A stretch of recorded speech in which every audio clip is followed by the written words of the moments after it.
feelings.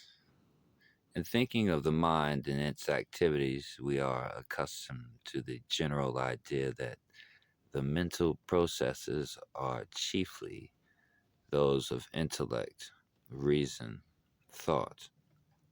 But as a fact, the greater part of the mental activities are those concerned with feeling and emotion. The intellect is the youngest child of the mind, while making its presence strenuously known in the manner of all youngest children, so that one is perhaps justified in regarding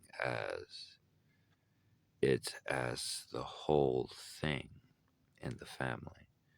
Nevertheless, it really plays but a comparatively small part in the general work of the mental family.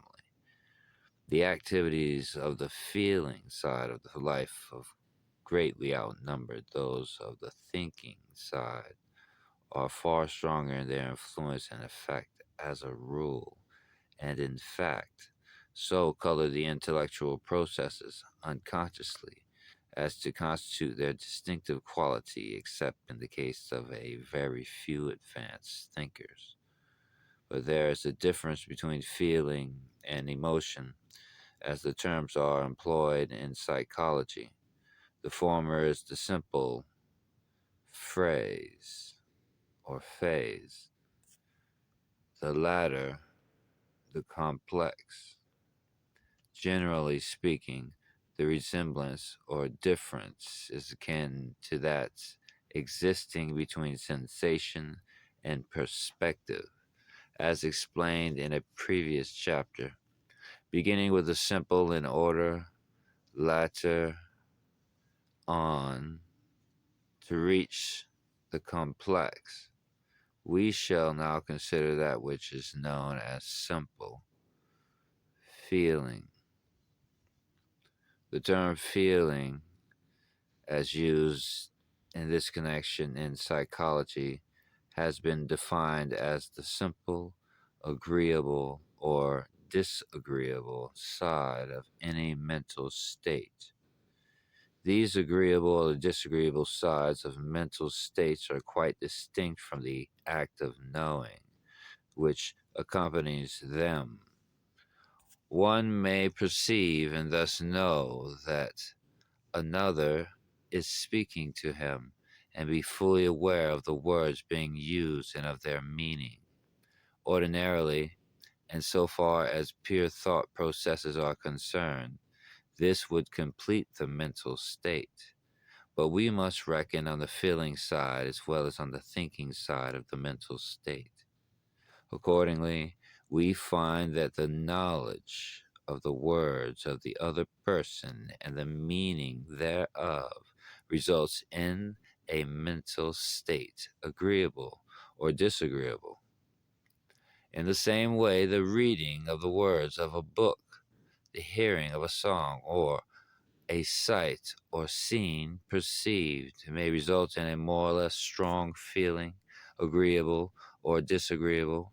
This sense of agreeable or disagreeable consciousness is the essential characteristic of what we call feeling.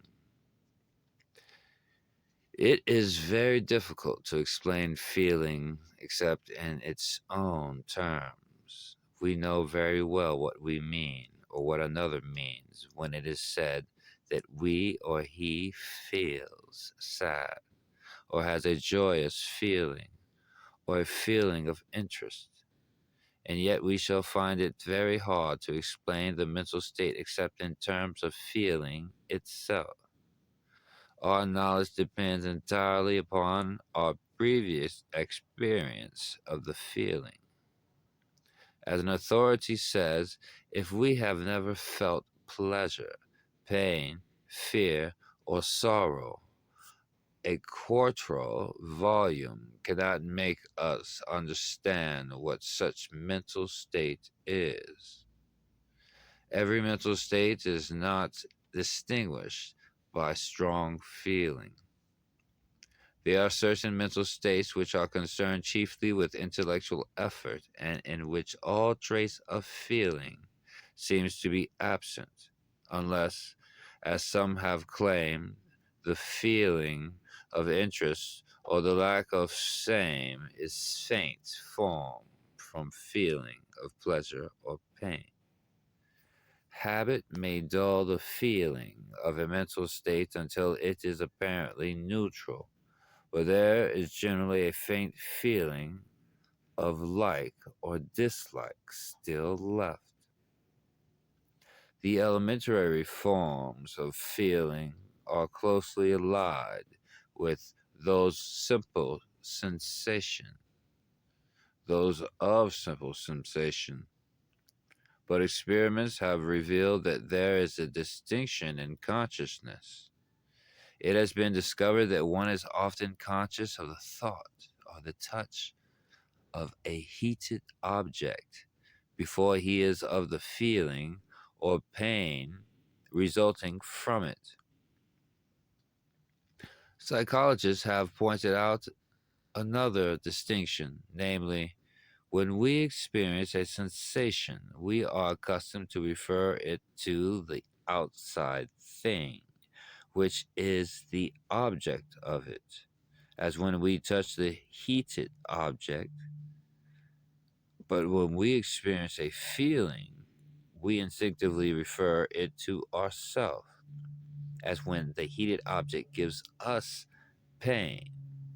As an authority has said, the feelings or my feelings belong to me, but my sensations seem to belong to the object which caused them.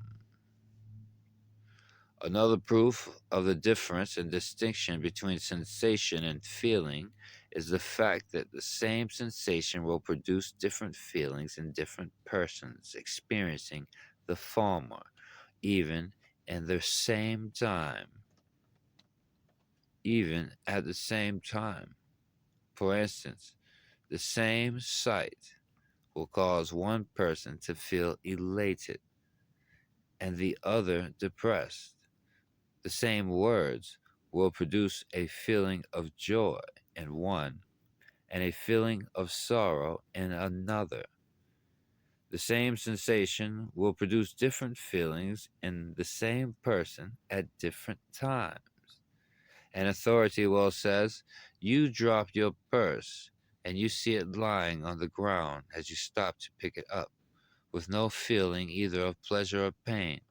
But if you see it after you have lost it and have hunted for it for a long time in vain, you have a pronounced feeling of pleasure. There is a vast range of degree and kind in feeling. Gordy says, all forms of pleasure and pain are called feelings. Between the pleasure which comes from eating a peach and that which results from solving a difficult problem, or lending or learning good news of a friend, or thinking of the progress of civilization, between the pain that results from a cut in the hand and that which results from the failure of a long cherished plan or the death of a friend. There's a long distance, but the one group are all pleasures, the other all pains, and whatever the source of the pleasure or the pain, it is alike feeling. There are many different kinds of feelings. Some arise from sensations of physical comfort or discomfort, others from purely physiological conditions, others from the satisfaction of accustomed taste, or the dissatisfaction arising from the stimulation of unaccustomed taste, others from the presence or absence of comfort, others from the presence or absence of things or persons for whom we have an affection or liking. Overindulgence often transforms the feeling of pleasure into that of pain, and likewise, habit and practice may cause us to experience a pleasurable feeling. from that which formerly inspired feeling of an opposite kind. Feelings also differ in degree. That is to say, some things cause us to experience pleasurable feelings of a greater intensity than do others, and some cause us to experience painful feelings of a greater intensity than do others. These degrees of intensity depend more or less upon the habit or experience of the individual.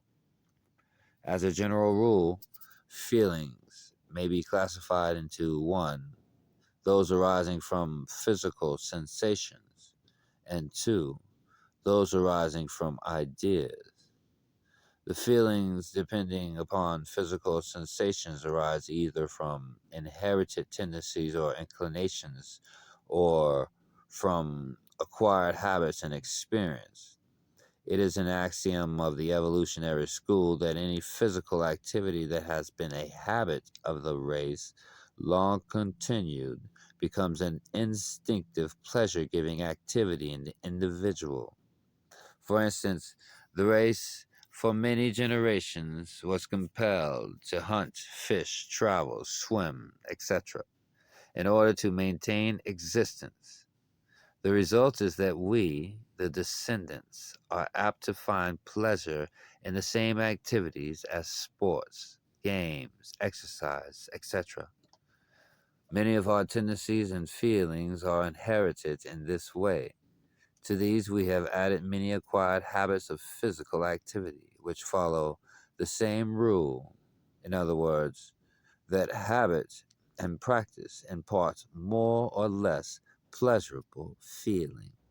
We find more pleasure in doing those things which we can do easily or quite well than in the opposite kind of things. The feelings depending upon ideas may also arise from inheritance.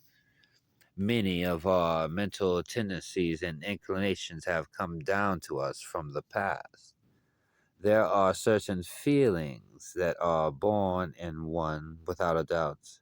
That is to say, there is a great capacity for such feelings which will be transformed into manifestation upon the presentation of the proper stimulus. Other mental feelings depend upon our individual past experience, association, or suggestions from others, upon our past environment, in fact. The ideas of those around us will cause us to experience pleasure or pain, as the case may be. Under certain circumstances, the force of suggestion along these lines is very strong indeed. Not only do we experience feelings in response to present sensations, but the recollection of some previous experience will also arouse feeling. In fact, feelings of this kind are closely bound up with memory and imagination. Persons of vivid imagination are apt to feel far more than others. They suffer more and enjoy more. Our sympathies, which depend largely upon our imaginative power, are the cause of many of our feelings of this kind. Many of the facts which we generally ascribe to feeling are really a part of the phenomena of emotion, the latter being the more complex phase of feeling. For the purposes of consideration, we have regarded simple feeling as the raw material of emotion, the relation being compared to that existing between sensation and perspective. In our consideration of emotion, we shall see further the fuller manifestation of feeling and its more complex expressions.